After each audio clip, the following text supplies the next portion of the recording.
주 안에서 사랑하고 축복합니다. 오늘도 하나님 말씀으로 행복한 시간 되셨으면 좋겠습니다.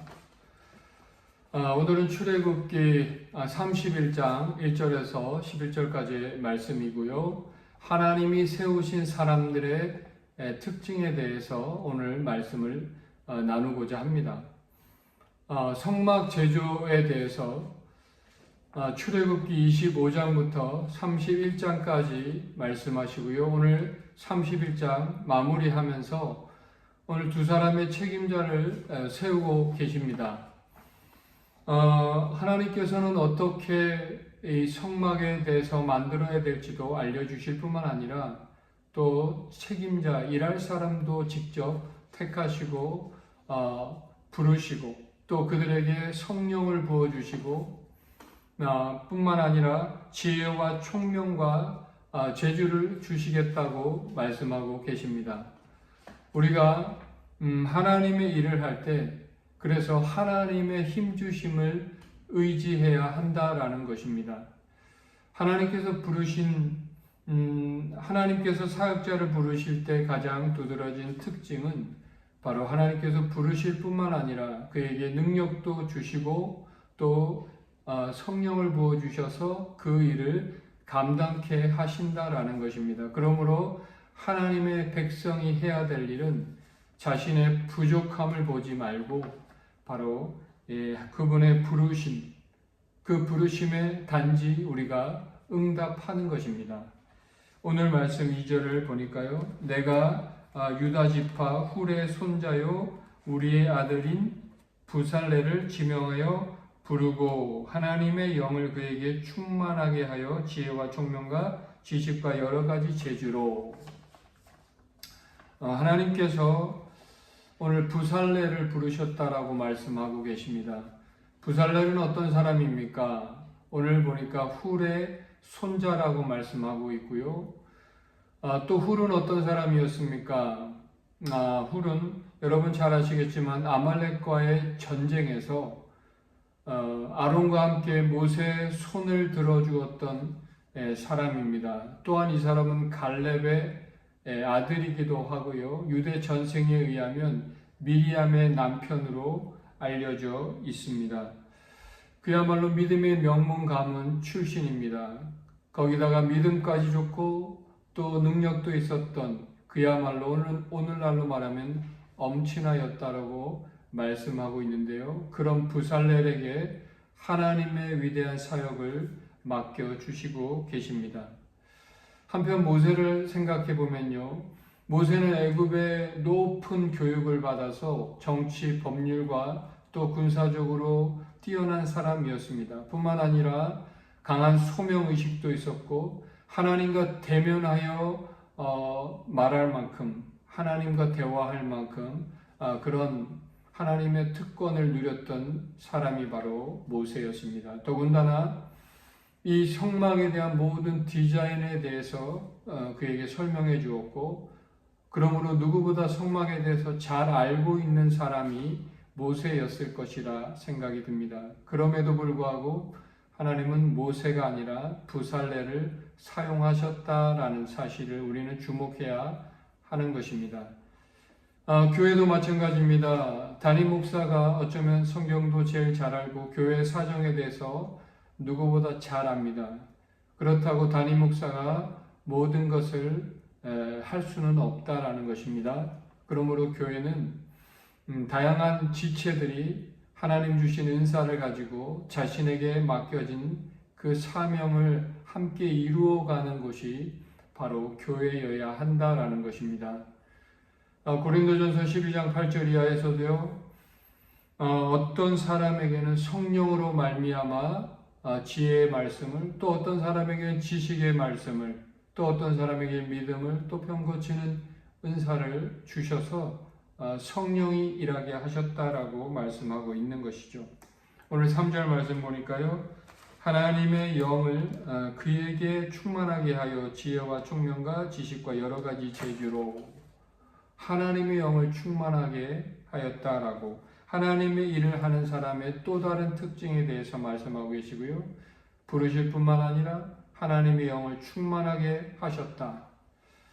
우리 하나님께서 천지를 창조하시는 그 사역을 하실 때 바로 하나님의 영이 역사하도록 하셨고요.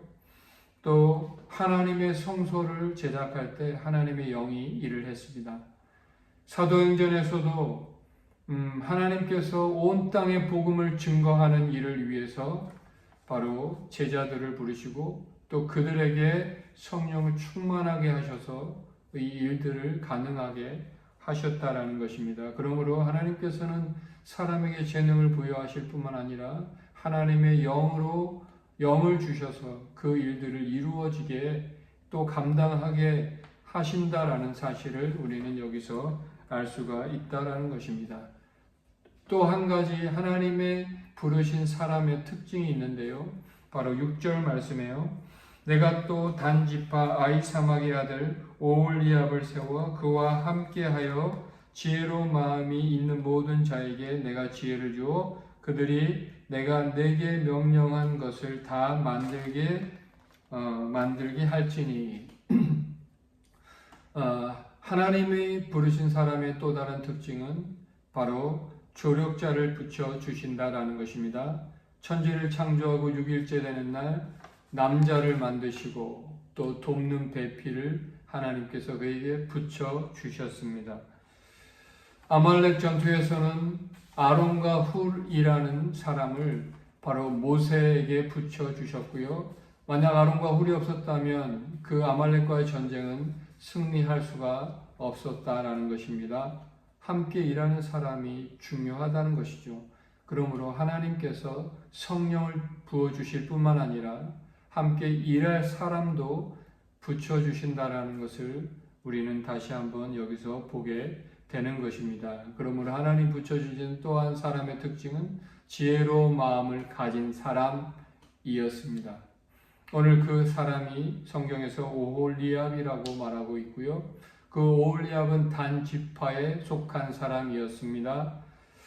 단지파의 특징이 있는데 그들은 교활하고 또 호전적인 사람들, 이런 단지파의 어떤 특징에도 불구하고 하나님께서는 그런 배경에도 불구하고 하나님께서는 오홀리압이라는 사람, 그 사람의 중심을 보셨다라는 것입니다. 다윗의 중심을 보시듯이 어떤 지파의 특징보다는 배경보다는 그 한 사람 한 사람의 중심을 하나님께서 너무나 잘 알고 계시다라는 사실을 우리는 알 수가 있습니다. 그러므로 오늘 내가 하나님의 쓰임받는 사람이 되기 위해서 나의 중심이 어떠한지를 살펴보실 수 있기를 축복합니다. 마지막으로 11절 말씀이고요. 관유와 성소의 향기로운 향이라 물은 내가 내게 명령한 대로 그들이 만들지니라. 주의 일을 하기 위해서 부름받은 사람들은요, 먼저 주의 뜻을 위해서 하나님의 뜻을 이루기 위해서 하나님의 선하신 뜻을 묻고 그분의 결정을 기다리며 순종하는 자세를 가져야 합니다. 그래서 로마서 12장 2절에서 마음을 새롭게 함으로 변화를 받아 하나님의 기뻐하시고 선하시고 온전하신 뜻이 무엇인지 분별하도록 하라.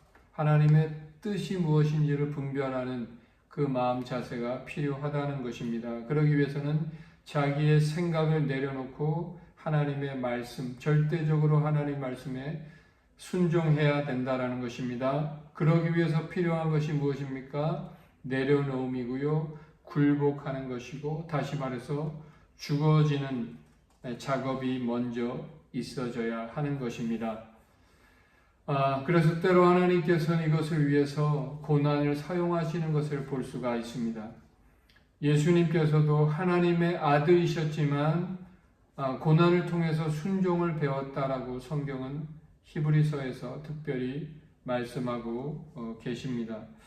그러므로 사람이 하나님의 뜻에 순종하기 위해서 고난을 통과하게 하시고요. 고난을 통과하면서 이 자아의 죽음을 경험한 사람들이 하나님 말씀에 순종하는 사람이 되더라라는 것입니다. 그러므로 하나님께서 광야의 생활을 이스라엘 백성들에게 허락하신 이유 뭐라고 설명하고 있습니까? 저희를 낮추시고 줄이게 하신 것은 바로 하나님의 말씀, 그 말씀대로 사는 사람이 되게 하기 위해서, 그래서 마침내 복을 주려 하심이라고 말씀하고 계십니다. 오늘 이러한 준비가 되어지는 사람이 바로 저와 여러분이 되기를 원하고, 그래서 하나님께 쓰임받는 또 한 사람이 되시기를 주님의 이름으로 축복합니다. 잠깐 기도하겠습니다. 하나님 아버지, 오늘 우리가 하나님 말씀을 다시 한번 돌아봅니다. 하나님이 세우는 사람의 특징이 무엇인지 다시 한번 보게 되었고, 부르신 사람에게 능력뿐만 아니라 하나님 모든 것을 허락하시고 그것을 통해서 일하게 하심을 우리가 바라볼 때 하나님의 부르심에 순종하며 나아갈 수 있는, 기쁨으로 나아갈 수 있는 주의 백성들 다 되게 하옵소서. 축복합니다. 감사합니다. 예수님의 이름으로 기도드립니다. 아멘.